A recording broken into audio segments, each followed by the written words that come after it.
Okay, 3, 2, 1. Oh my goodness. Good morning, good afternoon. Whatever it is for you, I hope you're having a fantastic day. My name is Zach Schomler. This is Strong Opinion Sports. Thank you so very much for tuning in. Today is technically still, it is Wednesday, November 6th. It's Wednesday night. You will not hear this until tomorrow, which is, I guess, Thursday, November 7th. I want to be very clear. There's no Jimmy Garoppolo film analysis today. I decided to move it to next week. I was looking at the schedule ahead, and there's a little tiny, insignificant game on Monday Night Football between the 49ers and the Seattle Seahawks, and I really want to include that in the film analysis. The goal of the video, I'm in no hurry to finish the Jimmy Garoppolo film analysis video. I want to get it done soon, but I really want to, the goal is to figure out how good Jimmy Garoppolo is. That's a really big game on the schedule for the 49ers, and it will impact, I think, how I feel about Jimmy Garoppolo. I'm going to move it to next week. I'm really excited for that. I'm leaving in the morning for Cal Berkeley. Me and my buddy Sean are getting in the car. We're driving down to California. We're touring the Pac-12 networks on Thursday. I guess that's Friday. And then on Saturday, we're broadcasting Washington State versus Cal. I'm really excited. We're live streaming that on Strong Opinion Sports, the YouTube channel there. The audio-only version, that'll be 4 p.m. Pacific time on Saturday. And, man, I'm just so excited for this week. I want to start today with this. I've been spending a lot of time thinking about the Browns and thinking about the Chicago Bears, and a lot of people have shared their thoughts about Matt Nagy and all this stuff. And it's really funny when you compare the Chicago Bears and the Cleveland Browns. I think they have opposite problems.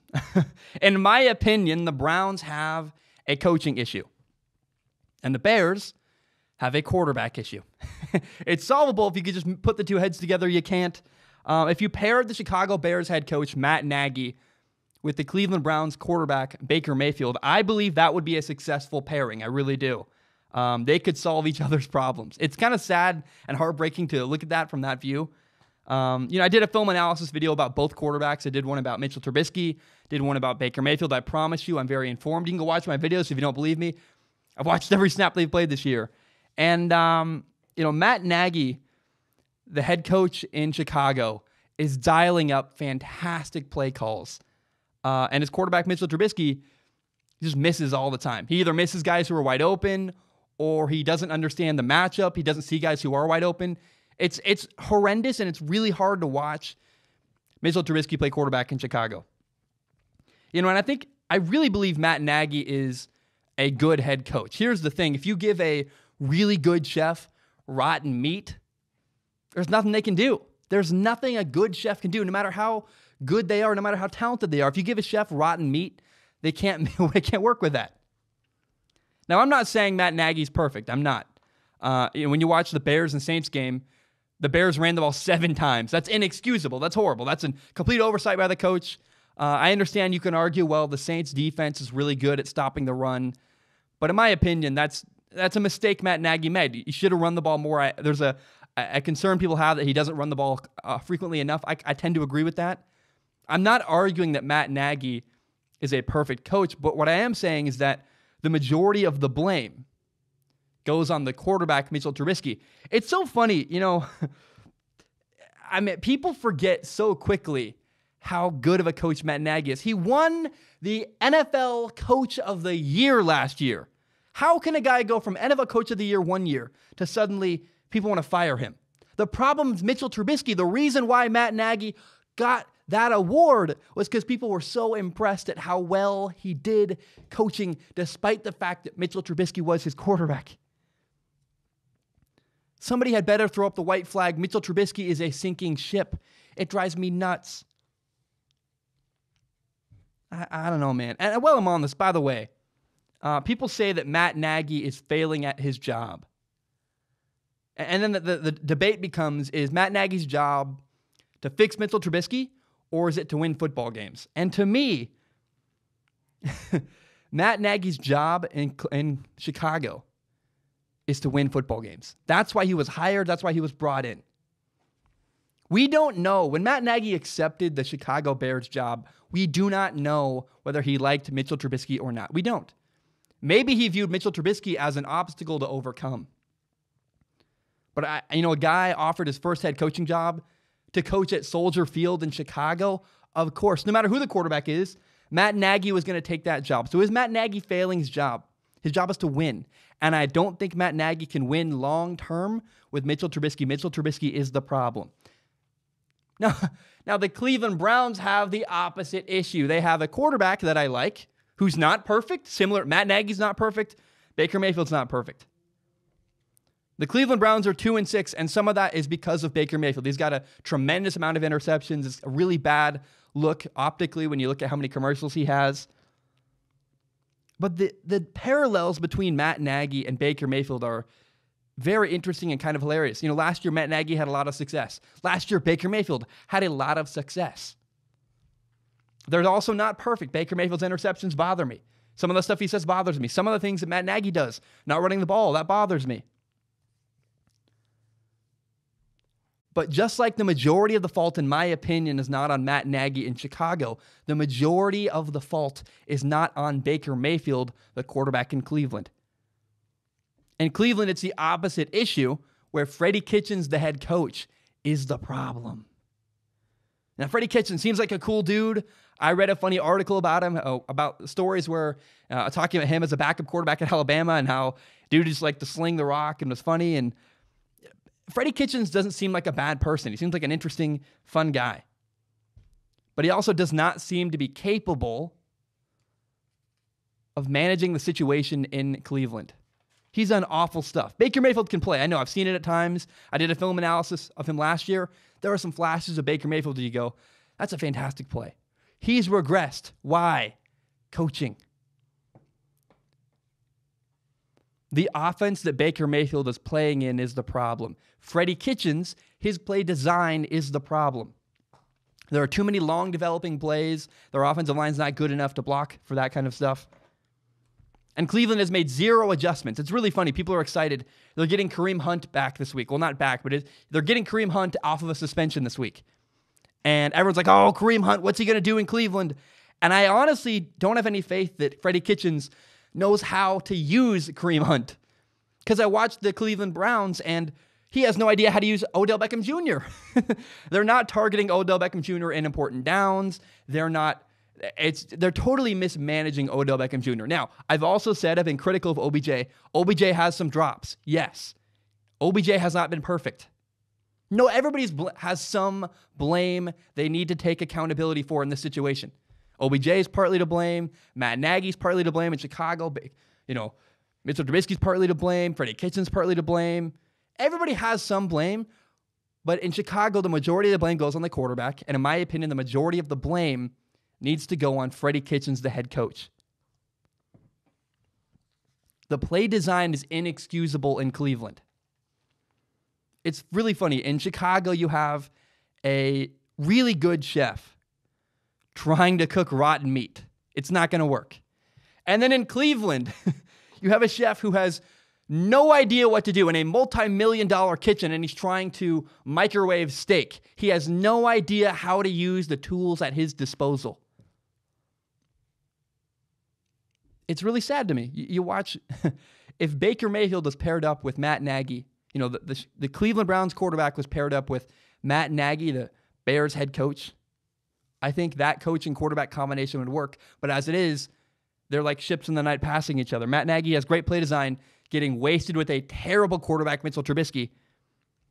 And Baker Mayfield's great talent is getting wasted by horrible play design in Cleveland. You know what I think the Bears should do at quarterback? They should draft Jalen Hurts, quarterback out of Oklahoma. If you want to keep Mitchell, you can. Keep Mitchell Trubisky, keep him on the roster, whatever. But I do not believe Jalen Hurts is going to be one of the top quarterbacks drafted in this upcoming NFL draft, in the 2020 NFL draft. Tua is going to get drafted, Justin Herbert, Joe Burrow. And the guy forgotten about is Jalen Hurts. The guy forgotten about in the NFL draft 2 years ago was Lamar Jackson. He was the last pick of the NFL draft in the 2018 NFL draft. 4 quarterbacks went ahead of Lamar, then Lamar got picked. Is it possible Jalen Hurts follows a similar trajectory and goes to Chicago? Because, man, Jalen Hurts is going to fall within reach of the Chicago Bears if they want him. He's going to fall. He's not viewed as highly as Herbert and Tua and Joe Burrow. And Jalen Hurts, with Matt Nagy as his play caller designing plays, that could work. I believe in that. Here's why Jalen Hurts reminds me of Lamar Jackson. It's not the way they run the ball. They run the ball very differently. Jalen Hurts likes to lower his shoulder. He runs over guys more often. Lamar Jackson's way quicker. The speed with which Lamar Jackson can get to top speed is unbelievable. Just because they're running quarterbacks doesn't mean they're similar running quarterbacks. But the similarity I see and the trajectory I think that they could follow together between Lamar Jackson and Jalen Hurts is if you get Jalen Hurts a team and a coach that wants to build around him and create an offense designed to suit his strengths, that could succeed. That'd be phenomenal. Jalen Hurts is an elite leader. He's a leader of men. I guarantee you put Jalen Hurts in that Bears locker room, confidence is instilled in him. He's got way more presence. He's got way better people skills. He's a way better leader than Mitchell Trubisky is. I believe in Jalen Hurts. I think that'd be awesome. Jalen Hurts in Chicago could work. Having creative play calls, paired with a quarterback who could actually finally execute Matt Nagy's offense. Oh my gosh. Chicago. That's all they want. They just want a quarterback who can execute the game plan that Matt Nagy creates. Jalen Hurts is maybe a late first-round quarterback. He could fall into the second or third round. But the dude can play if. He's not the most talented passer I've ever seen. He's not. Neither is Lamar Jackson. Jalen Hurts doesn't have a golden arm. I've seen guys with far better arms. But if you build an offense around Jalen Hurts' ability, both running and throwing, and take advantage and use his legs and design it that way, that could work. Jalen Hurts, by the way, has never been injured. And you pair the Bears' defense with Matt Nagy's play calling and Jalen Hurts' leadership, ability to run and throw at times, the similar way, this is why they're similar. Right? Baker Mayfield and Sam Darnold have, I think, better arms on paper, at least at the NFL draft. At the time of the NFL draft, I watched Lamar Jackson, Sam Darnold, and Baker Mayfield and went, Baker and Sam have a better arm than Lamar Jackson. Justin Herbert, Joe Burrow, Tua, they have better arms. They have more arm talent, accuracy, velocity, whatever you want. They have more arm talent than Jalen Hurts. But Lamar Jackson in Baltimore is winning games because they built an offense around his skill set. You could do the same thing in Chicago, and that could work. I'm excited by that.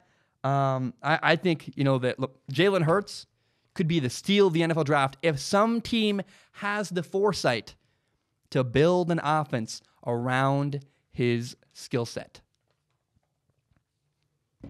Okay, if you don't know, you can now buy Strong Opinion Sports shirts. They're available only until November 25th. If you want a Strong Opinion Sports shirt, go and buy it now. Go to shirtsforyourpeople.com/Strong Opinion Sports. There are two options. You can buy a premium cotton blend. That's $20. And you can buy a performance style shirt. It's $25. It's a more stretchy material. You wear it to work out. That's a shirt I wear all the time. I'm really excited. I just want to put that out there. If you want to buy a shirt, you can. And order it soon because they're only available until November 25th. Okay. If you look at the first 9 weeks of Monday Night Football, so far this season, as a whole, Monday Night Football has not been a great product. It hasn't been. It started off okay. Week 1, you had the Broncos and the Raiders. The Raiders won 24-16. Oh, hey, not bad. But then week 2, the Browns beat the Jets 23-3. And the Jets played 2 backup quarterbacks, Luke Falk and Trevor Siemian. It was ugly and it was a bad blowout. It wasn't fun to watch. Now, week 3 was a snooze fest. It was the Chicago Bears and the Washington Redskins. 2 miserable quarterbacks. It wasn't interesting. The Bears won 31-15. It was an ugly game. I remember watching it. I was on a date with my girlfriend watching the game, taking notes, bored out of my mind. Week 4, the Steelers beat the Bengals 27-3. Another awful mismatch of a game. Week 5, the 49ers beat the Browns 31-3. How funny is that? The Browns have been on Monday Night Football twice this year. They blew out a team and they got blown out. Both times, if the Browns are involved on Monday Night Football, I don't want to watch. It's not going to be a close game. Now, week 6, we finally got a great ending, a controversial, really close game. The Packers beat the Lions 23-22. There was a controversial call. Hey, you like the ending or not? It was interesting. It was a fun experience to watch. I enjoyed it. I was enthralled all the way through. Now, Week 7 was an awful game. The Patriots beat the Jets 33-0. Sam Darnold was seeing ghosts. It was a mess. Week 8 was a step in the right direction. The Steelers beat the Dolphins 24-14. But it was Mason Rudolph and Ryan Fitzpatrick. Just another uninteresting quarterback battle.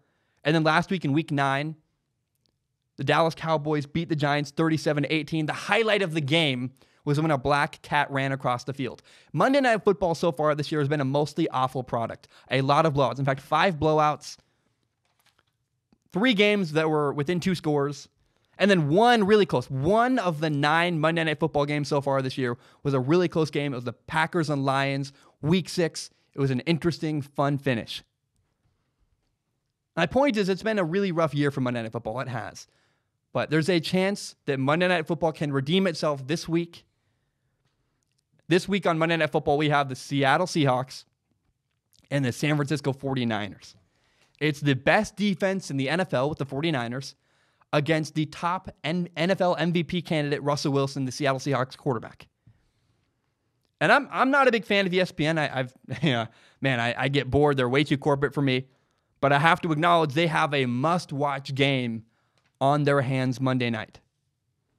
The strength, the best part about each team, the 49ers' strength is their defense. They're going to get tested by the Seattle Seahawks offense, which is their strength.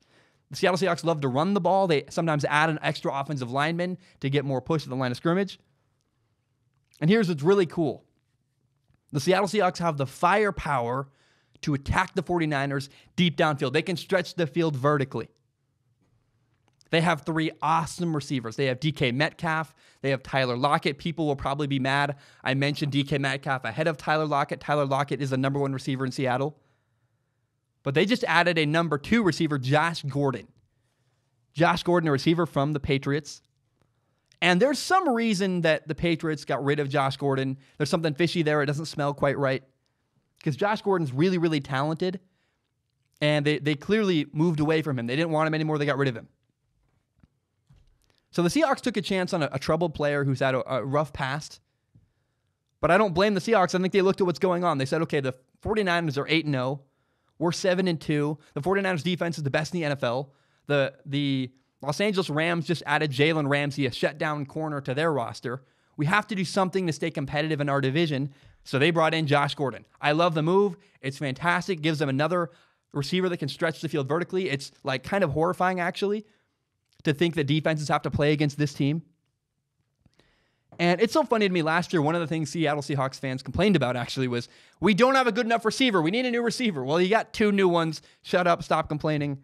I love the way the Seahawks have used play action all year. They fake the run. They throw the ball deep. They stretch the field vertically.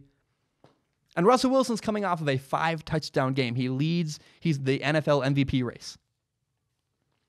And then you consider the 49ers defensive line. They're elite. They have Dee Ford, Nick Bosa, Eric Armstead, DeForest Buckner, DJ Jones. You can even throw in Solomon Thomas, a former first-round pick.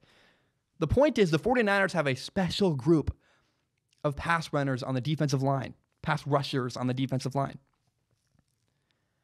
And then we get to watch the 49ers defensive line matched up against a crazy, elusive quarterback, Russell Wilson.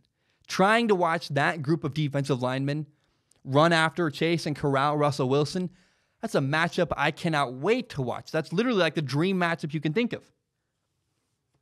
Because Russell Wilson is so good at, wriggling away from sacks and avoiding defenders and doing all kinds of crazy stuff with his legs behind the line of scrimmage to extend a play and get away from sacks. So the Seattle Seahawks and the 49ers is a dream matchup I cannot wait to watch. I also can't wait to watch the way 49ers quarterback Jimmy Garoppolo plays. This game is a big chance for him to make a statement about his career. Plus, I'm also curious, can the Seattle Seahawks defense stop the 49ers running game? Now, I will acknowledge if one team ends up blowing out the other, I believe that the 49ers would blow out the Seahawks. Here's why. The Seahawks just took overtime to beat the Buccaneers. They're not quite as good a roster as the 49ers. But they added a new receiver. I have high expectations. I expect Monday Night Football to be dramatic and fun. I cannot wait to watch the Seahawks and the 49ers on Monday Night Football. All right, guys, I'm going to take a short break. When I return, we'll talk about we're going to talk about why I hate statistics. I have a really cool soundbite I'm excited. It's actually like a gem. I found a really great soundbite. I'm so excited to play that. We'll talk about the 8 great games of the NFL Week 10, and we'll talk about 4 great games in college football this weekend, and then later we'll do Ask Zach. Before we go to break, though, I just want to encourage you, if you're struggling, please go get help. 3 years ago, my younger brother took his life. It was miserable. It was awful, and it was heartbreaking. And I learned 2 really painful lessons when that happened.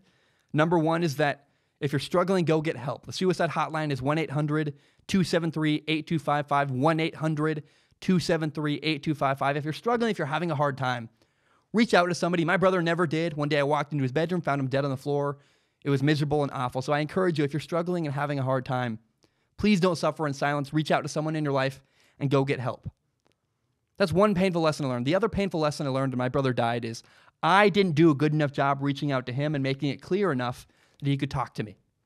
So I encourage you, not only reach out if you're struggling, go get help, but if you're not struggling, and maybe you are, maybe you're not, but be very, very clear. I really want you to tell the people you love in your life that you care about them. Reach out to them. Your sister, your brother, your mom, your girlfriend, your friends. I don't care. Tell the people in your life how much they mean to you. I didn't do a good enough job doing that to my brother. I never made it clear that he could come talk to me and share his problems, that I was there for him. Make sure it's clear to the people in your life you're there for them. If they're struggling, they can come talk to you. If you're struggling, go get help and tell the people in your life you love them, you're there for them, you care for them.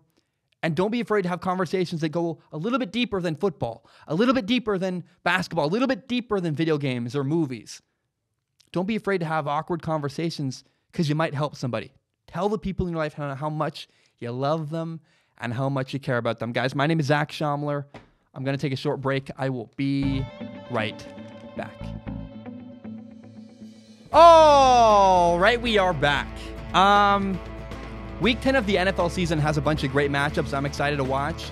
In fact, there are 8 games I want to highlight. And I want to start on Thursday Night Football. It's between 2 teams that are not the most talented teams in the NFL. But I think we could have an interesting finish at the end and a close game and an emotional game that sounds really fun.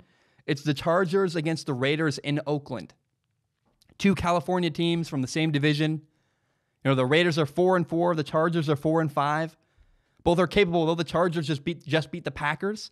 A surprising win to me. And, they're both in the same division, vying for a similar spot in that division. I think that the Raiders and the Chargers is going to be a close game, a fun game. I'm excited to watch that.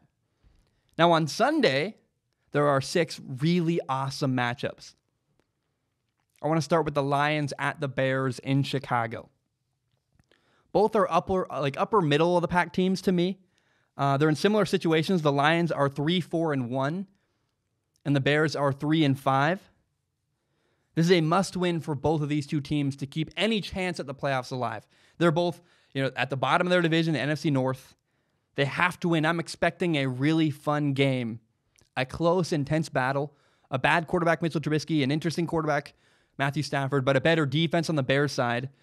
I think that the Lions might win, and either way, it's going to be interesting, despite the fact that Mitchell Trubisky's playing quarterback in this game, and he's kind of an eyesore to watch. How about the Bills at the Browns? It's in Cleveland, and if you look at the stats of Bills quarterback Josh Allen, he's not awful. Despite what Bills fans tell you, he's not great either. Passing, he has 10 touchdowns and 7 interceptions. Fine, solid.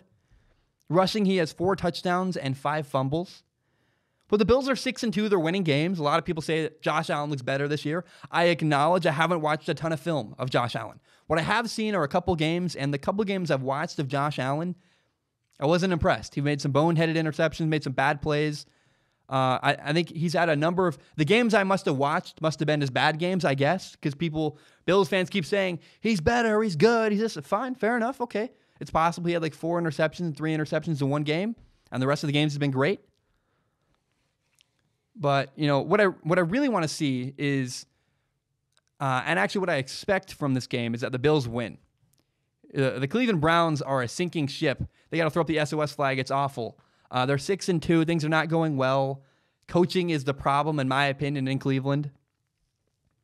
And the question is, can the Bills win a game they're expected to win? They should. They should go to Cleveland and take care of business. Now, another storyline in this game is that the Cleveland Browns are getting Kareem Hunt back. Not really back, but he's going to join the team now off of a suspension in Cleveland. Kareem Hunt, a really good running back.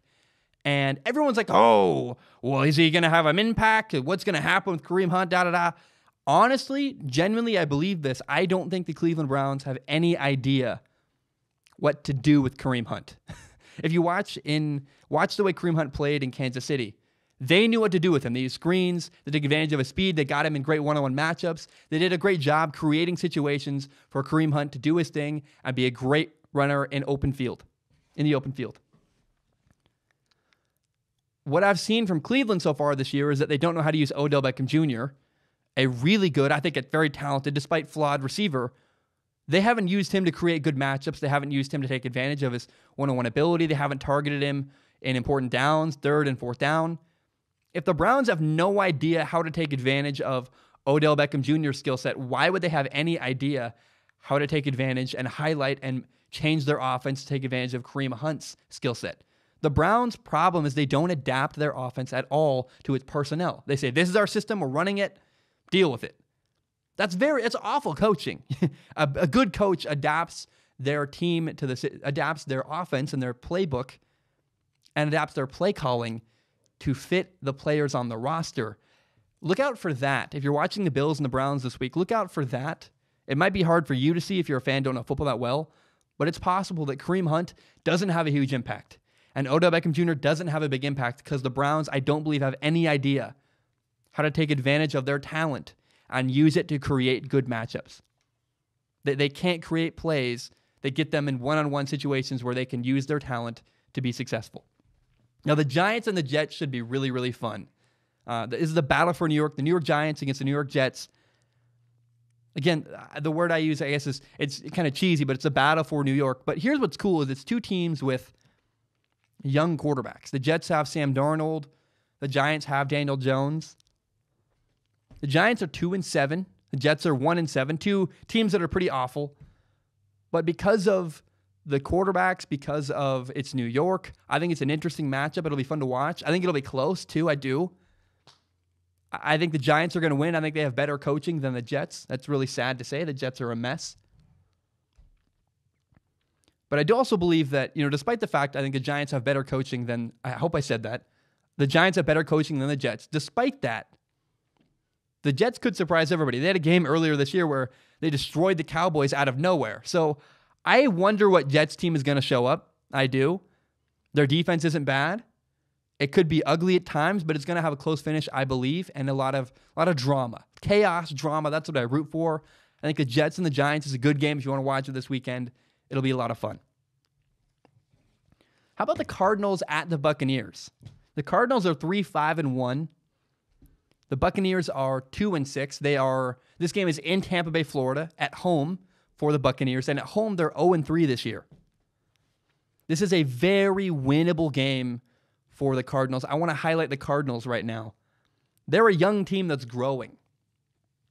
They have a first-year head coach, Cliff Kingsbury, a rookie quarterback, Kyler Murray. I'm really excited to watch how the Cardinals show up to play on Sunday because I'm raising my expectations about them.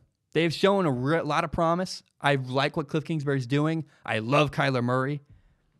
So I'm going to raise my expectations. I expect the Arizona Cardinals to take care of business and beat the Buccaneers on Sunday. Let's see how they deliver. Let's see if they deliver. I'm excited to watch that. Now, the Panthers at the Packers. Panthers are 5-3. Respectable, not bad. The Packers are 7-2. And Cam Newton, the former Panthers starting quarterback, who his future's up in the air. Cam Newton is on the injured reserve. He's out for the rest of the year. So Kyle Allen is now the Panthers quarterback, QB1 for the rest of the year. Now, recently, the Panthers lost to the 49ers. One of their 3 losses was to the 49ers, and Kyle Allen got embarrassed. He did not look sharp against a really, really great defense. Now, this game against the Packers is another important test for Kyle Allen. He has many doubters. I want to do a film analysis of him soon. I'm very curious. And I want to watch the film. What happened against the 49ers? And I'm going to wonder, I really am curious, what's going to happen against the Green Bay Packers? They have a good pass rush. I like their secondary. They're not awful. They're solid. They're a good defense. How does Kyle Allen handle this test against a good Packers defense? Now, my other question is, can the Packers bounce back? I would think so.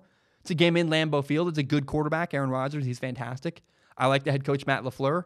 But for whatever reason, I didn't watch the game. I haven't seen the film. I don't know what happened.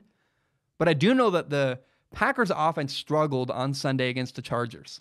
Can they bounce back and take care of a business against a respectable Carolina Panthers defense? I'm excited to watch. It'll be a great game.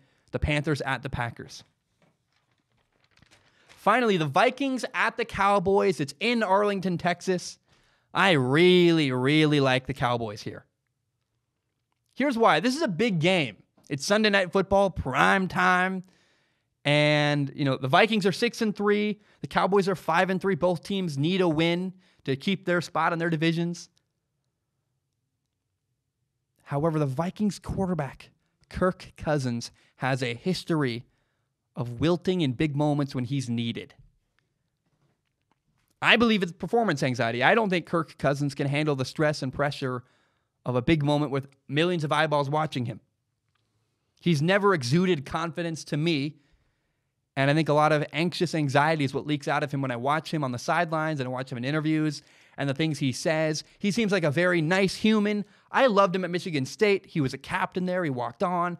It's a great story, but Kirk Cousins has never seemed confident. There's something weird there. I think it's performance anxiety. And I expect this is a game the Cowboys should win. It's a home game for them. Now, it's interesting. These are two very similar teams, the Cowboys and the Vikings. They both have quarterbacks who I think are solid. Kirk can play. He's bad in big moments, but Kirk Cousins can play. He's a capable quarterback. Dak Prescott can play. He's not elite, but I really like him. Both the Vikings and the Cowboys are led by their star running backs, Dalvin Cook in Minnesota, Ezekiel Elliott in Dallas. However, I do believe the edge goes to the Vikings. They have a better defense. In spite of that, I think what's going to happen is we're going to see a play late in the game on Sunday Night Football where Kirk Cousins throws an interception or fumbles, or he's not going to make it happen. Kirk Cousins, I think, will come up short on Sunday night. The Cowboys will win at home and beat the Minnesota Vikings. I predict something to go wrong with Kirk Cousins late in the game. It's sad. It's really sad, but I just see a trend. The guy has performance anxiety, if you ask me. Now, obviously, number 8, the last game that's really fantastic this week is the 49ers and the Seahawks. It's on Monday Night Football. But I already did an entire topic focused on that game. It's a great matchup, of course. I had to mention it. You're going to be like, well, what about the 49ers-Seahawks game? It's in there. I talked about it. But if you want to watch my full thoughts about that game, go listen to the other topic I did about them earlier. It's fantastic. So again, those are the 8 games I'm really excited to watch this week in the NFL. Okay, I get a lot of heat sometimes because I don't value stats very much. Cowboys fans sent me a bunch of messages earlier this year. A lot of stuff. They kept saying, Dak Prescott leads the NFL in QBR. It's his formula. Or Vikings fans would say, Kirk Cousins has the best passer rating in the entire NFL. 3 words. I don't care. I don't care. Passer rating, QBR, congratulations. Don't care.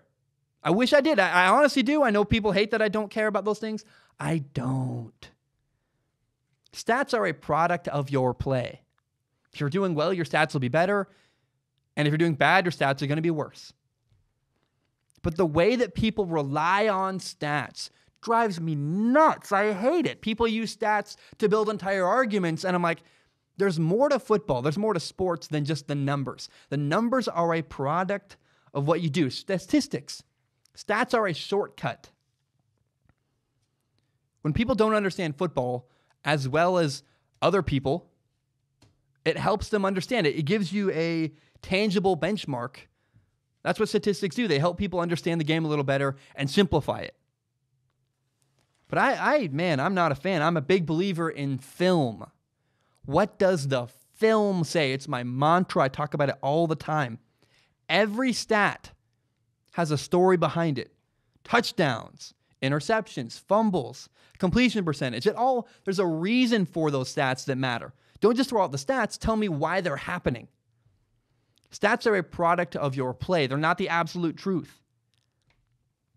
The film says why those numbers are happening. Why matters more than the what. I don't care that a guy has 35 touchdowns. Why does he have 35 touchdowns? What is he doing that got him there? Don't just say he's talented, he's got 35 touchdowns. Tell me what he's doing on the field that got him there. That drives me nuts. I prefer to go deeper. This quarterback is moving safeties with his eyes. He's really accurate. He's extending plays with his legs. He's got great footwork. That's why the quarterback's numbers are good. Don't just say his numbers are good. It's not enough analysis for me. It drives me nuts. I hate it. When people lean solely on stats and can't explain the story behind them, I just hate it. I lose my mind. Now, there's a clip I found of Bill Belichick. I'm so proud of this. It's a gem. I can't wait to share it. It's Bill Belichick talking about stats. Now, remember, Bill Belichick is the coach of the Patriots. He is undisputedly the best head coach of all time in the NFL. He's won 6 Super Bowls. He's been to 9. He's a football genius. He's the Patriots head coach. I already said that. But the question he's asked is, how have advanced analytics and numbers changed your approach to coaching throughout your career? Here's what Bill said to that about analytics and numbers. I'd say the video part of it's probably changed more than the analytics. I mean, there was always a way to crunch the numbers, and that's how I started. My first year was just, taking every play on a card, doing the ice pick on the cards, dropping the ones out that you want, and analyzing those. So I think you can get those analytics. Might be harder to get them, but you can get them. You could have got them, 40, 50 years ago, just like you can get them now. Certainly some of the things they come up with now are interesting, but in the end, I think it comes a lot more back to fundamentals, blocking and tackling and throwing and catching and defending and hand placement and footwork and those kind of things, more than it does some interesting statistic. I mean, they're interesting, but in the end, football is more about football. Bill Belichick doesn't care about stats at all. He talks about, hey, skills, technique, things you see on film. That's what Bill Belichick cares about. That's what he values. I'm going to follow Bill Belichick's lead and not give too much weight to statistics. They're overrated. They drive me nuts. Stop throwing stats at me. I don't care about analytics. I don't care about... I just don't. I wish I did. I don't. Stop putting weird statistical formulas in my face. Like, we calculated this times this, divided by this, multiplied by this. I don't care. QBR, completion, quarterback rating. What is that? I don't care. I watched the film. I see. If you like that stuff, great. I don't give it a lot of weight. Bill Belichick doesn't. I don't. Because as Bill says at the end of this, he says, in the end, football is more about football. Bill Belichick's words, not mine. He says, hey, screw the stats. Football is more about football. I hate the stats. It drives me nuts that people always just use them to build arguments. And fantastic, but stats are a product of your play. They're not the whole story. They're only part of the story. If the whole story you're telling is the numbers, you're wrong. Do a little more research. Do more analysis. Why are those numbers happening? Don't just tell me that they're happening. Numbers aren't news. The reasons for the numbers, that's news to me. I think stats are wildly overrated. They matter a little bit. They have value. But if your entire story is the numbers, that's where you lose me. I don't care. I think technique, I think skill, I think the things you see on film are far more valuable and important than just the numbers themselves. Okay, we have a couple of really awesome college football games this weekend. The biggest game, obviously, is number 2 LSU at number 3 Alabama. It's the 2 best quarterbacks in the nation. LSU's Joe Burrow and Alabama's Tua Tagovailoa. It's awesome. I hope this game will be incredible. I am really, really excited. I'm going to record it. I'm going to watch it twice because I'm a total nerd. I have high hopes for this game, but I do have a slight fear that Alabama could kind of walk away from this game, extending the lead at the end.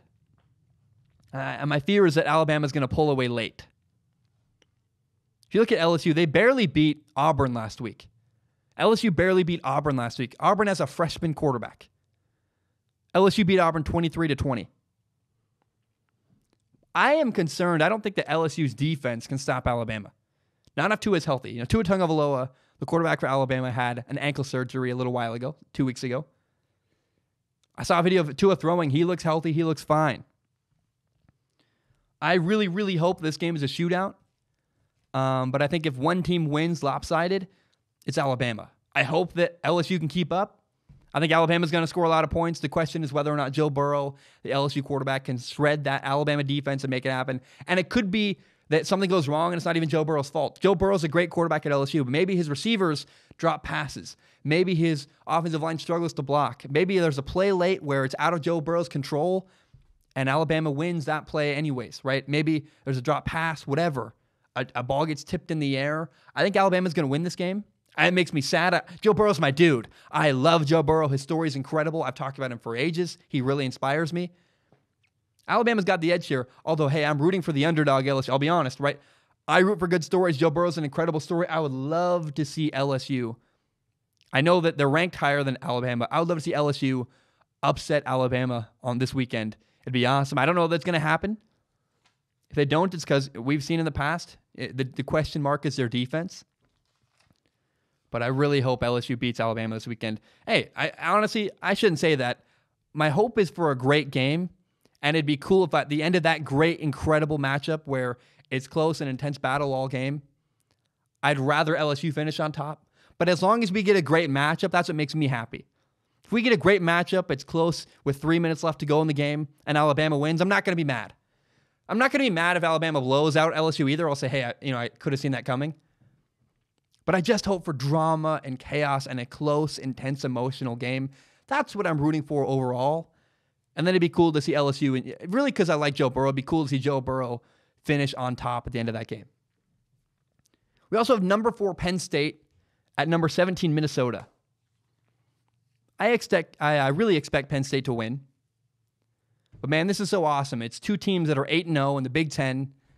And I want to say I grew up in, first of all, actually, I want to say Penn State has more depth and more talent than Minnesota. But I grew up in Minnesota. I grew up in Maple Grove, Minnesota. I lived there for a couple of years as a kid. And the Minnesota Golden Gophers have been awful for years. Awful, just not interesting at all. I lived in Maple Grove, Minnesota as a kid, 6791 Yucca Lane. I still remember that. My mom had a jingle to remember our address. And, now Minnesota has this new head coach, PJ Fleck. He's been there a couple years now. He's got a new contract extension, actually. He's undefeated. He's really turned things around. He's doing phenomenal. And I love PJ Fleck. He doesn't apologize. He's completely himself. He owns that. He doesn't matter if you don't like him. If you don't like him, you can leave his program. So I'm really, really curious to see what happens in Minneapolis, Minnesota on Saturday. What kind of game will Minnesota have against Penn State? Minnesota's the dog, man. Penn State, number 4 in the country, they're expected to win this game. I expect them to win this game. And you look at the teams that Minnesota's beaten. Minnesota beat Rutgers and Illinois and Nebraska and Maryland. Penn State has far more impressive victories. Look at the last 3 games for Penn State. In the last 3 weeks, Penn State beat Iowa, they beat Michigan, and then they killed Michigan State. So Penn State is the favorite over Minnesota this weekend. But watch that game, pay attention. I hope it's close. It's a home game for Minnesota. 2 undefeated teams. I hope it's a lot of fun. I cannot wait to watch. There's another unbeaten team this weekend playing. It's Baylor. Baylor goes to, where are they at? Fort Worth, Texas. I like Fort Worth, by the way. I think if I lived in Texas, I would live in Fort Worth. Baylor goes to Fort Worth, Texas to play TCU. Baylor's 8-0. TCU's 4-4. And Baylor fans want their team to get more respect. I keep getting messages from Baylor fans. Why aren't you talking about Baylor? Why? Well, okay, look. To me, I think Baylor's a really good team. They're 8-0. Had some respectable wins. Happy for them. They've won close games, but whatever. And if Baylor's legit, if Baylor's 8-0, a team that's capable of going to the college football playoff and winning a game there, if Baylor's legit, then this weekend, they're going to smack TCU. This is an opportunity for Baylor to make a statement on Saturday. It's a prove-it game for Baylor. Are they a good team in Waco, Texas with Baylor, or is Baylor a great college football team? Now, TCU might be 4-4, but they're not awful. TCU beat Texas by 10. Yeah, the same Texas team that was competitive with Oklahoma. I know that has less weight because Oklahoma lost. But, this Baylor, this undefeated Baylor team has a lot of really narrow victories. Baylor beat Iowa by 2. Baylor beat Iowa State by 2. Baylor beat Iowa State by 2. Baylor beat Texas Tech by 3. Heck, Baylor only beat Rice by 8 points. They beat Rice by a touchdown. Baylor did. This undefeated team I'm supposed to believe in. Would you ever see LSU only beat Rice by 8 points? Would you ever see Oregon only beat Rice by 8 points? Would you ever see Alabama only beat Rice by 8 points? Would you ever see anybody in the top? There's a reason Baylor's not well believed in, right? That's the reason. I think TCU could upset Baylor, and I don't even think it'd be that much of an upset. I think they're really on level playing fields. But Baylor, if they want respect, Baylor fans keep saying, why don't you talk about our team? Why this? Why that? Okay, fine. Baylor has an opportunity this weekend. How about you nail TCU? How about you win by 30 points? You beat TCU by 3 touchdowns? Okay, I'll start listening to you. I think it's possible TCU beats Baylor this weekend. And then people in Baylor have to acknowledge, look, your team's not bad. You have a very good football team. I'm happy for you. But all Baylor fans want to hear is, you have the best team in the nation. You're going to win the national championship. And that's because they're irrational, unreasonable sports fans, like most people in college football. I think Baylor's a really good team. They're not a great team, but I'm happy for them. They have a good program. They're 8-0. They might be 9-0 after this week. Won't really change my opinion on them unless Baylor goes into Fort Worth, Texas, and just beats the snot out of TCU. That'd be a statement to me. But it's also possible TCU beats Baylor, and we'd have to hear, Baylor fans could shut up forever. We'll see what happens. I'm excited. The final game I want to talk about is number 18, Iowa, heading to Camp Randall. I believe that's where it is, Camp Randall. And Camp Randall is the stadium, which is in, I know this, it's Madison, Wisconsin. My buddy Charles went to Madison, went to UW-Madison. It's number 18, Iowa, at number 13, Wisconsin. Both teams run pro-style offenses. They run the ball a lot. And don't discount Iowa. I really like Iowa. I love their head coach, Kirk Ferentz. He's got a great culture in Iowa. I think if I were ever to play college football and walk on somewhere, Iowa would be one of the options because I just love their program. He's a great dude. They win consistently. I do really like Iowa. Both Iowa and Wisconsin are 6-2, and Wisconsin is led by their running back, Jonathan Taylor. He's a Heisman candidate. And if he has a great day, if Jonathan Taylor has a great day for Wisconsin, then Iowa's in trouble. So watch that game. Iowa-Wisconsin should be fun. These are the 4 games, again, that I'm excited to watch this weekend and follow and track going into next week. LSU-Alabama, what happens? Will it be phenomenal? Can Joe Burrow and LSU pull off the upset and beat Alabama? Penn State-Minnesota. I just want to know how Minnesota shows up. Are they competitive?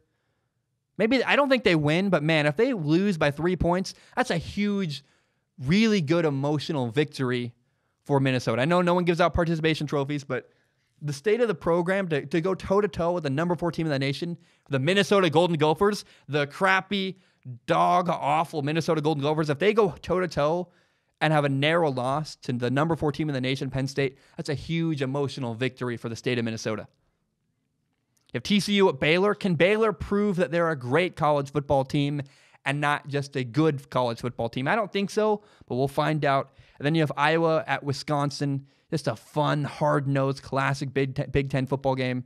A lot of good stuff this weekend. I'm really excited. Guys, my name is Zach Schaumler. I'm going to take a short break. When I return, we'll do Ask Zach and call it a day. Guys, my name is Zach Schaumler. I will be right back. All right, we are back. It's time for Ask Zach. This is the way I end every single one of my podcasts. I love this segment. People who support me on Patreon, patreon.com/Zach Schaumler. It's $1 a month. You can give more if you want. Please do it. Literally pays my bills. But $1 a month gives you access to submit questions. To me, I only accept questions on Patreon. You can send it to me through a Patreon DM. You can post a comment on a Patreon post.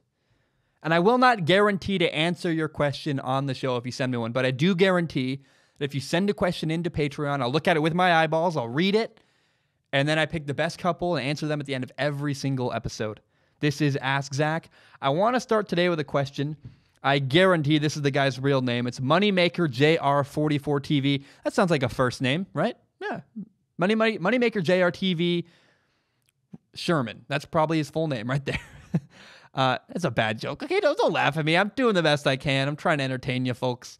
He writes in, he says, "Hey, Zach, love your channel. I'm a 19-year-old from San Diego who loves football, the analyst side of football, but I couldn't play due to an injury. Well, can you do a video on Anthony Gordon out of Washington State? I love his story.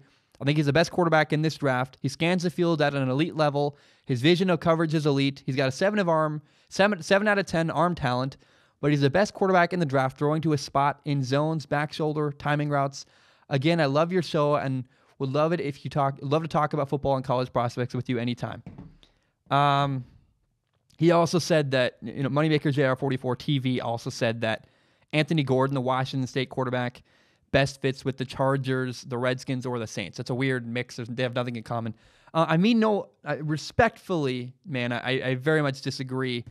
Anthony Gordon, the Washington State quarterback, in my opinion, is very, very far from the best quarterback in this year's NFL draft. I wouldn't even put it. I wouldn't even draft him at all. I'm not a big fan.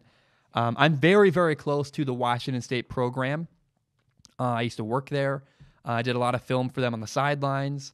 I called a game for Washington State earlier this year. I called the Washington State-Utah game. I'm actually going to Cal Berkeley this weekend to call Washington State versus Cal. I'm really connected to that program. And let me tell you, there is no shot that Anthony Gordon is an NFL quarterback. Here's why. He's a terrible, terrible leader with a bad attitude. It sounds like I'm bitter. I'm not. I observed something awful when I watched the Utah game. Washington State got punched in the mouth. Utah was phenomenal. They had a good game plan, and they had some success against Washington State. And Anthony Gordon just keeled over. Instead of fighting back, Anthony Gordon gave up. Anthony Gordon had horrible body language. He was mopey and sad, didn't talk to anybody. He's alone on the sidelines, hanging his shoulders. He wasn't fighting. He wasn't encouraging anybody. I was so deterred from Anthony Gordon. I don't think he's that physically. He's not incredible. He's a Mike Leach quarterback, and it's rare for a Mike Leach quarterback to succeed in the NFL anyways. Gardner Minshew succeeded at it from Mike Leach's system, but Gardner Minshew is an anomaly and a rare prospect. He's, I think, the only Mike Leach quarterback I can think of. I'm sure there's another one, but I can't think of another Mike Leach quarterback other than Gardner Minshew who is successful in the NFL to any degree. I understand that you look at Anthony Gordon, you see a lot of highlights, you see the physical tools. He's got a great arm. He does. But you got to compare him you can't compare him to Gardner Minshew. Gardner Minshew is a much better leader and has much higher character than Anthony Gordon. Anthony Gordon is not a great leader. And here's the problem with Mike Leach. He doesn't value leadership. Mike Leach doesn't value leadership at the quarterback position. If you follow Mike Leach, it's very interesting. He's weird with captains. He only picks one. He doesn't pick captains based on leadership. He picks captains based on who he thinks can win a coin toss. He's a weird coach who, in my opinion, I don't think Mike Leach values leadership. He doesn't recruit quarterbacks that are great leaders to the most part. Some of them are, but that's not, he just happens to get good leaders. That's not his goal when he recruits somebody. And so, I think you look at Anthony Gordon, you see the stats, you see the highlights. But what I saw from him on the sideline, watching the Utah-Washington State game, was a guy who just did not impress me as a leader, who didn't encourage his teammates, was mopey, gave up. For that reason, I am completely out on Anthony Gordon. He's also not that physically impressive. Like, he doesn't work hard in the weight room. I'm very much not impressed with Anthony Gordon. I'm sorry to burst your bubble. I mean no offense. Tua is way better than Anthony Gordon. Joe Burrow is way better than Anthony Gordon. Justin Herbert is way better than Anthony Gordon. Leadership and who you are matters.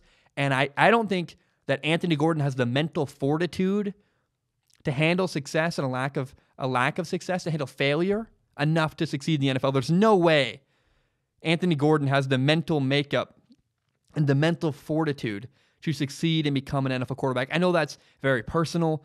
That might offend some people. I'm close to that program. I am very much not impressed with Anthony Gordon. Okay, Jackson wrote in.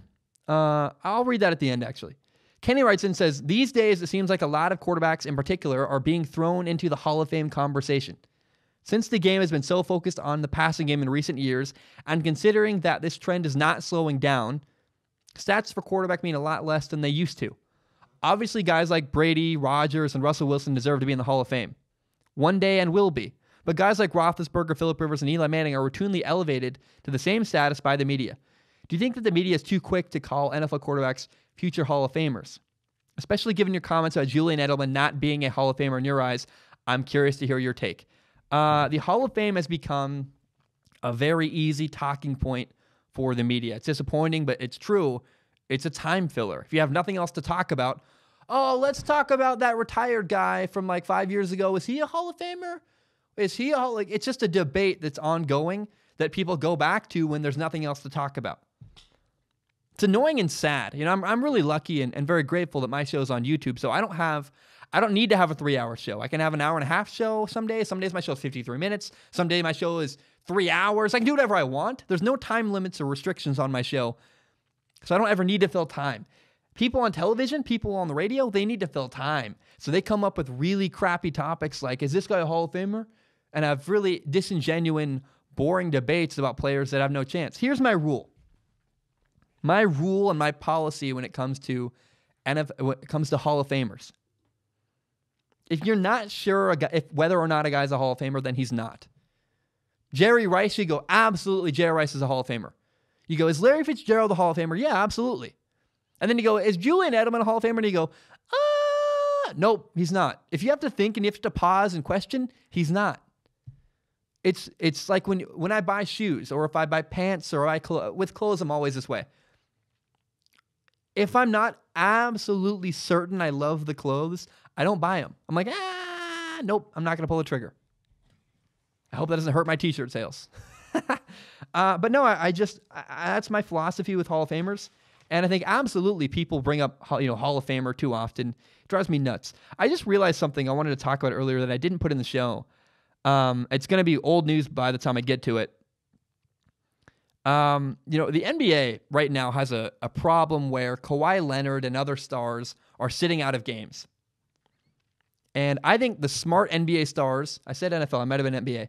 The NBA has a problem where players like Kawhi Leonard are sitting out of nationally televised games. The NBA is really mad about it. I got to stop saying NFL. The NBA, for the final time, I'm going to try this again. The NBA is got a really big problem right now where they're frustrated with their players sitting out of NBA games. My solution is, my response to this is the NBA has far too many games to begin with. The smart NBA players rest. The smart NBA players don't play. The reason why Kawhi Leonard was sitting out a nationally televised game the other day is because he realizes this is a long haul. I need to rest and take care of myself. I'm not playing right now. I don't care about winning games in October, in November, in December. When does Kawhi Leonard want to win basketball games? I mean, he wants to win games every night. Don't get me wrong. But if Kawhi Leonard wants to take a night off in November, I got no problem with that. And maybe you can say, hey, Kawhi, can you take the night off when it's not a nationally televised game? That's fine. I understand that. But the reason why NBA players are taking games off is because they don't want to be exhausted when they get to the playoffs. The player is loyal to his goals. Kawhi Leonard is loyal to his goals. The player is not loyal to the NBA's nationally televised schedule. They don't care about that. I just wanted to bring that up. I had that thought today, and I just wanted to defend Kawhi Leonard. If he wants to sit out a game to take care of his health and make sure that he's good when the playoffs come around, that's what he should do. Kawhi Leonard, you can't ask Kawhi Leonard to be worried about, this game's nationally televised, so you can't. Shut up. Get out of here. I understand that hurts your ratings. I understand that that's frustrating for you. But Kawhi Leonard's goal is to win and win in the playoffs. Kawhi Leonard's goal is not to satisfy the NBA's, television ratings in November. I just want to bring that up. I thought of that earlier, and it just kind of hit my soul. I was like, I should talk about that. Kevin G writes in. Kevin says, hey, Zach, I love the content that you've been putting out lately. Keep up the good work. In a recent podcast, you mentioned that you like hockey. I do. I love hockey. Kevin says, since you mentioned that you used to be a Mariners fan and that you live in the Northwest, I would like to know what you think of the new NHL expansion team coming to Seattle.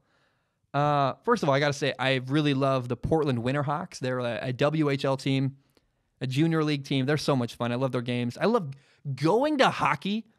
Is the greatest. It's like, oh my gosh, it's loud. Guys hit the boards. I've said it over and over again. If you ever get the chance to go to a hockey game, please do it. Go learn the rules a little bit. It's fun. If you understand hockey and what's going on, it's such a blast to go to a hockey game. And, it's just an incredible, awesome sport to watch live. There's a population in Seattle that are going to go watch games, and it's going to be awesome. And the way that the expansion draft works in the NHL could really help them. The Vegas Golden Knights won a championship in their first year because the expansion helped them get a good team together. I'm curious if that could happen for the Seattle, whatever team. We don't know the name of the team yet. In January, during the NHL All-Star break, the ownership and management group of the Seattle NHL team is going to announce the name of the team. I'm excited to see that. And it's just going to be awesome. I hope that people go. If I lived there, I would go to Seattle, whatever their NHL team name is. But my point is that I don't have much of a reaction other than it's awesome. It's really cool. They could be good quickly because of the expansion and expansion draft.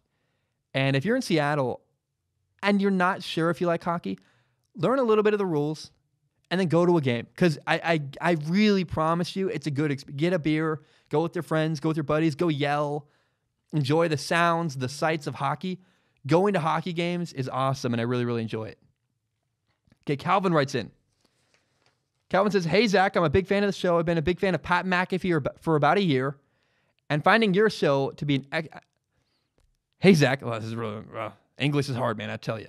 It's hard to read aloud, and this is confusing. And Calvin says, hey, Zach, I'm a big fan of the show. I've been a fan of Pat McAfee for about a year and find your show to be an excellent complement to his in the sphere of YouTube sports shows. That makes me happy. Someone's comparing me to Pat McAfee. Oh, that's awesome. I hope he passes him a YouTube subscriber someday.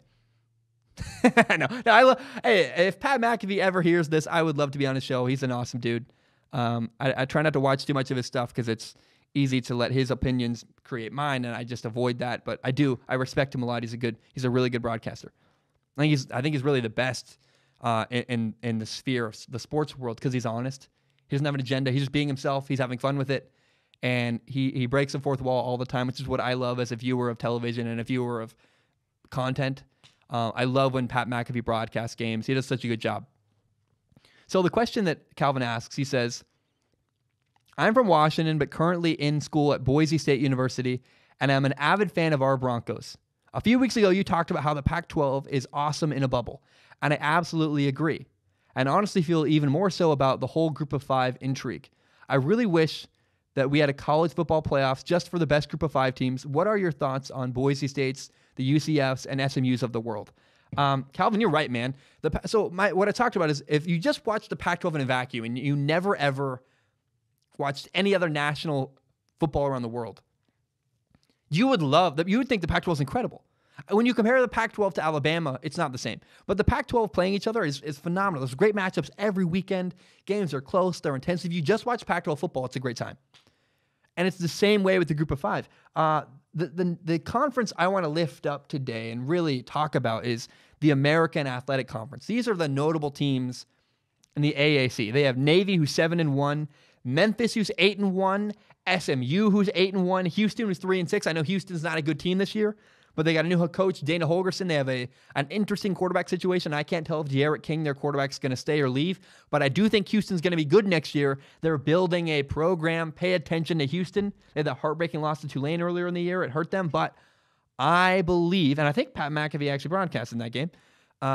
They did. I watched it. It was fun. That's cool. I watched that game. That was that crazy finish. And then Cincinnati's 7-1. Cincinnati out of the AAC, their one loss this year is to Ohio State. Cincinnati's fantastic. They have a great head coach, Luke Fickell. And then, of course, University of Central Florida, UCF, the former, the national championship. Shut up, I hate that. But the national champions, UCF, they're 7-2. The AAC has 4 teams ranked. That's 5. 4 teams ranked in the college football playoff rankings right now. In the top 25, they have Cincinnati at number 20, Memphis at 21, Navy at 24, and SMU at 25. For a group of 5 conference, they are phenomenal. The AAC is the best of the group of 5 conferences, and they're honestly, I think they're competitive with some of the Pac-12 schools and some of the Big 12 schools. In fact, a lot. The best of the AAC is significantly better than the worst of any of the Power 5 conference schools.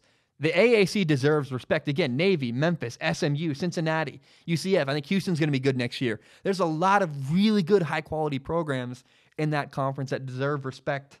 And what I can't wait to watch this coming bowl season is I know that we're going to watch the playoff. The 2 things I'm looking forward to coming up in the college football, bowl season and once the regular season is over is the AAC. Whoever wins that conference will be really fun to watch. The college football playoff will be fun. The New Year's bowl games will be fun. But then I'm going to follow these 1, 2, 3, 4, 5 teams out of the American Athletic Conference, Memphis, Navy, SMU, Cincinnati. What bowl games do they play in and what happens? Because we could see Cincinnati upset a Power 5 team. Cincinnati's a really good quality football team with well-coached guys who listen and are just, they just do a great job. I almost said behave, but they just really listen to Luke Fickell. They do their job. It's a phenomenal program at Cincinnati. I can't wait to watch the AAC football teams, the American Athletic Conference football teams play in bowl games and surprise a lot of people when they beat Power 5 conference teams. I think it's going to be awesome and really fun. That's a narrative I'm excited to watch this year once the regular season in college football is over. Okay, Brandon wrote in. Brandon had a very simple question, but I liked it a lot. Brandon says, what's your prediction for the NFC West? So my prediction is that the 49ers win. End of story, move on. Not kidding, I would never do that. It's a bad joke. So what I did is I went through every team's schedule and I picked the remaining games for the NFC West and what I think is going to happen. So in my opinion, the Seattle Seahawks right now are 6-2. In Week 10, they have this incredible Monday Night Football game against the 49ers. I think they're going to lose that. Then the Seattle Seahawks go into a bye week before they play the Eagles. I think they beat the Eagles coming off of a bye week. Week 13, the Seahawks play the Vikings in prime time. Kirk Cousins, the Vikings quarterback, is bad in prime time. I think he struggles. The Seahawks win that game. Week 14, the Seahawks play the Rams. I know that the Rams added Jalen Ramsey, but the Seahawks receivers are so overwhelming and good. And I think the Rams' offensive line is going to struggle. The Rams lose to the Seahawks. Week 15, the Seahawks go to the Panthers. I think they lose a tough road game. Week 16, I think the Seahawks lose to the Cardinals at home. I know that's weird, but the Seahawks have a knack for losing games to the Cardinals and then just lose weird games in general. And then Week 17, the last week of the year, I believe that the 49ers are going to rest their starters and the Seahawks win. In my opinion, the Seahawks are going to finish 11-5 on the year. And I might not have predicted correctly which games they're going to lose. They could interchange a loss with the Cardinals for a loss against the Vikings or the Eagles or whatever.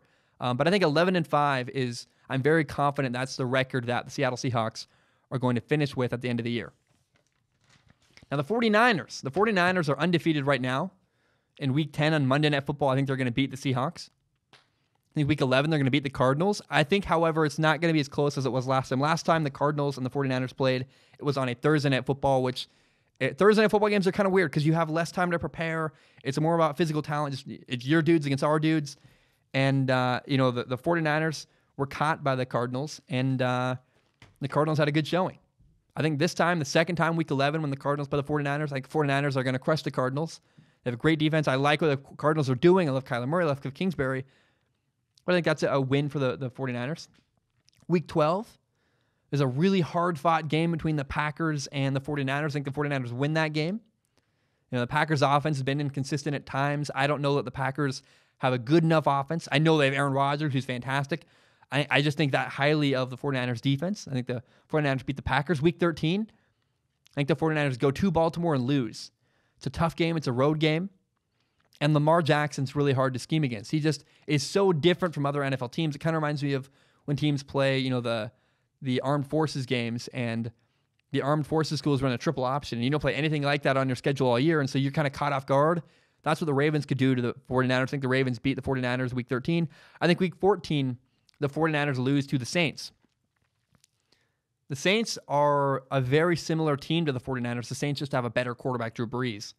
I think it's going to be a great game. It's going to be really close to the end. But I think the Saints win a really close game at home in New Orleans over the 49ers in week 14. Week 15 isn't, the Falcons are bad. I think it's an easy win for the 49ers. Week 16, the Rams are average. I think the 49ers win that game.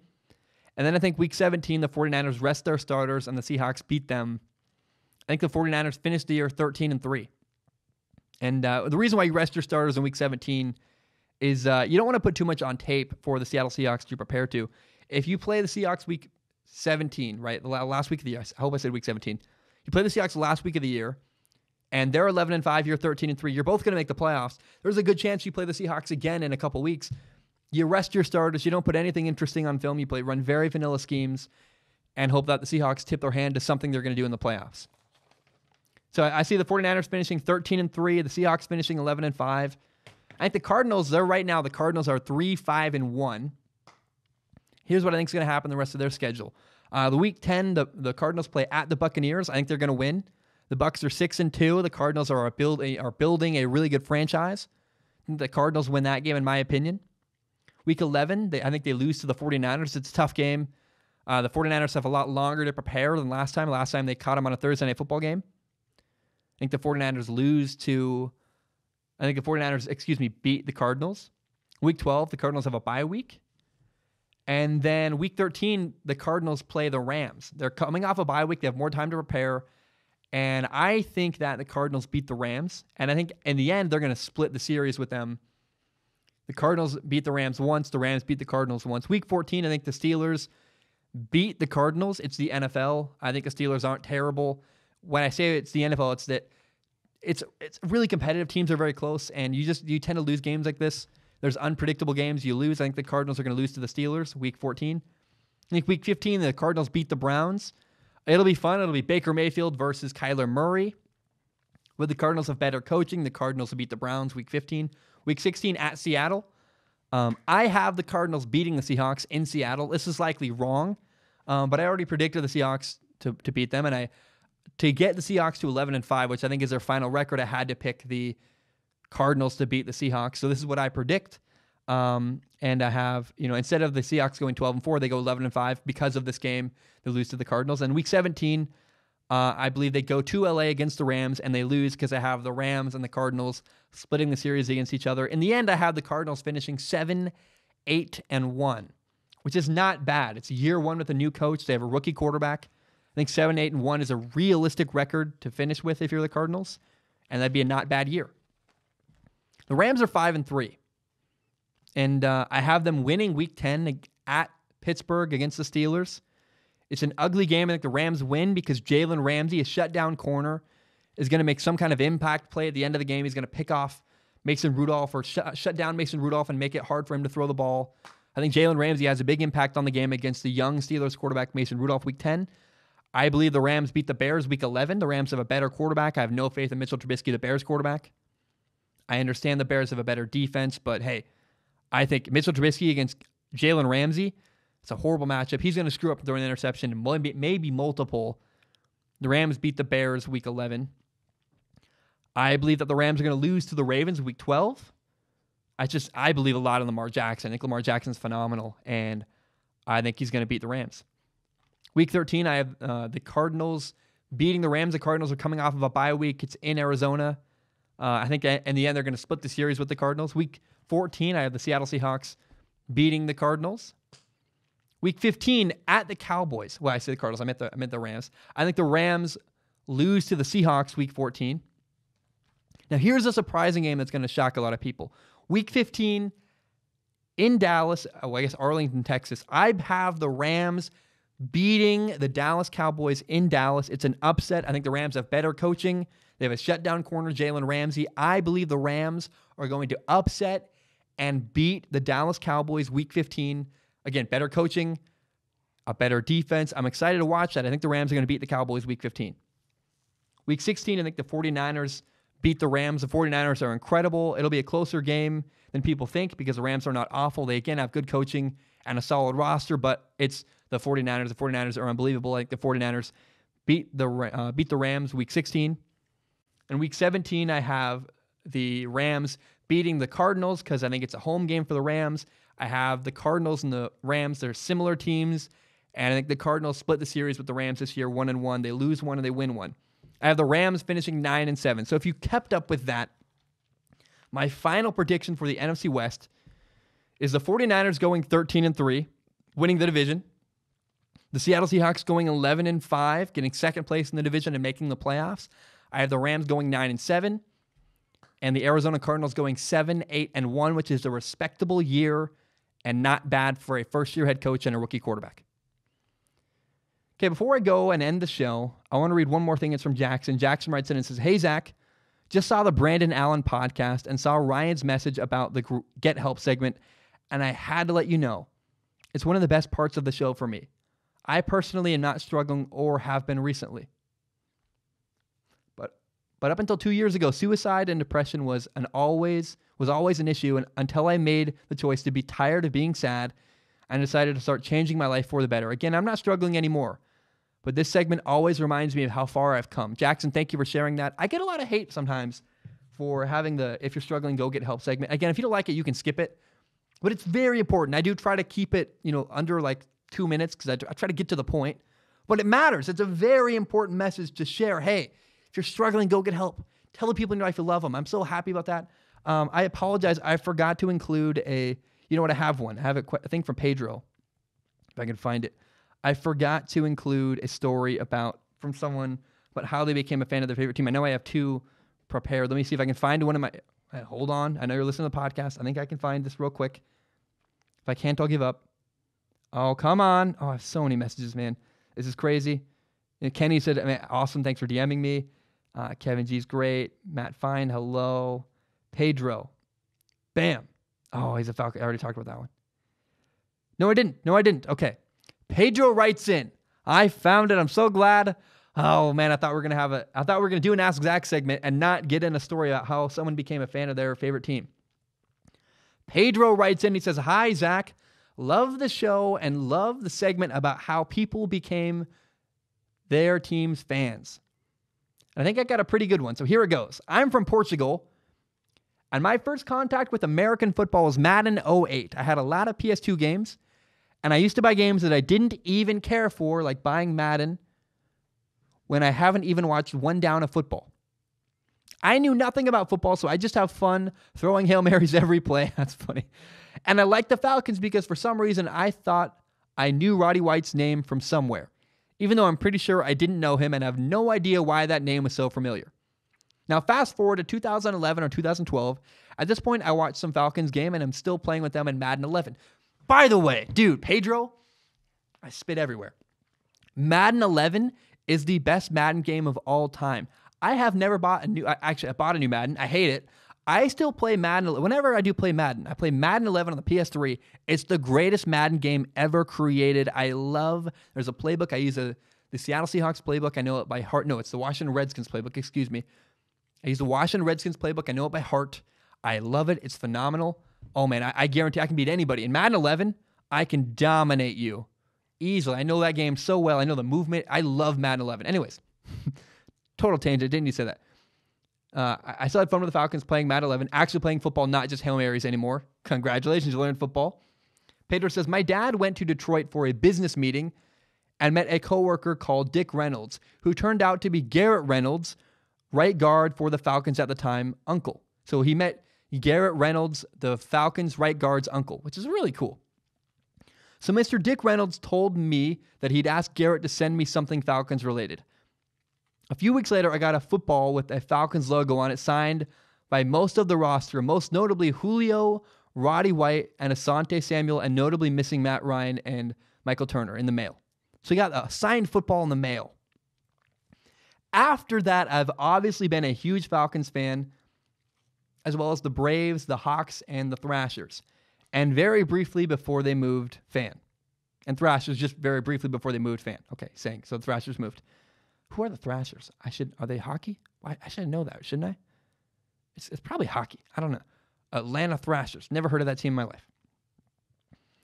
The life of a fan. Life is funny sometimes. Sorry for the long message. I hope you liked it. Love the good videos and keep it up and have a good one from Portugal. So this guy got a crazy story where his dad ran into someone who knew a Falcons player who is on his favorite team and got the guy a signed football with a bunch of Falcons players. That's really cool, man.